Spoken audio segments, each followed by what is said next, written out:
জাতীয় কবি কাজী নজরুল ইসলামের জন্মজয়ন্তীর তৃতীয় ও শেষ দিনের অনুষ্ঠানের সকাল থেকে ছিল এমন জমকালো আয়োজন। নজরুল সঙ্গীত, আবৃত্তি আর নৃত্যের ছন্দে দর্শকরা খুঁজে পায় প্রাণের কবি নজরুলকে। তবে দুপুর ২টার পর অর্ধশতাধিক কবি সাহিত্যিক আর নজরুল গবেষকদের নিয়ে কবি সমাবেশের পর্বে সৃষ্টি হয় অসন্তোষ। অনুষ্ঠানে পর্যাপ্ত সময় না দেয়া সহ স্থানীয় প্রশাসন কর্তৃক অসৌজন্যমূলক আচরণের অভিযোগ করেন অতিথিরা। ক্ষুব্ধ অতিথিদের বক্তব্য নেয়ার সময় বাধা দেয়া হয় সাংবাদিকদের। এই ঘটনার ভিডিও ধারণ করায় এক ব্যক্তির মোবাইল ছিনিয়ে নেয়ারও অভিযোগ পাওয়া যায়।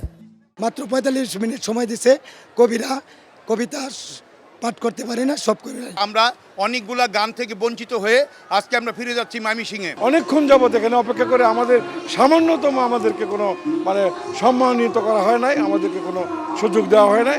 কবি সাহিত্যিকদের নেতৃত্বে এই নজরুল জয়ন্তী হতে হবে। এই আমলাতন্ত্রের নেতৃত্বে নজরুল জয়ন্তী আমরা মানি না, মানব না। নজরুল জয়ন্তীর অনুষ্ঠান বাস্তবায়নে প্রশাসনের পাশাপাশি কবি সাহিত্যিকদেরও সম্পৃক্ত করার দাবি জানানো হয়। আমি এই জায়গায় আপনাদের সাথে কথা হচ্ছিল, এটা রেকর্ডিং করতেছিলাম, আমার মোবাইলটা উনি নিয়ে গেছেন। কবি সাহিত্যিকদের বক্তব্য নিতে থাকি, তখন প্রশাসনের লোকজন এসে আমাদেরকে বাধা দেয়। তো বাধা দেওয়ার এক পর্যায়ে আমার ক্যামেরা ধরে ধাক্কা দেয়, টানার চেষ্টা করে। তো এটা আসলে মোটেও কাম্য না, এটা প্রশাসনের কাছ থেকে এটা কখনোই উচিত হয়নি এই কাজটা করা।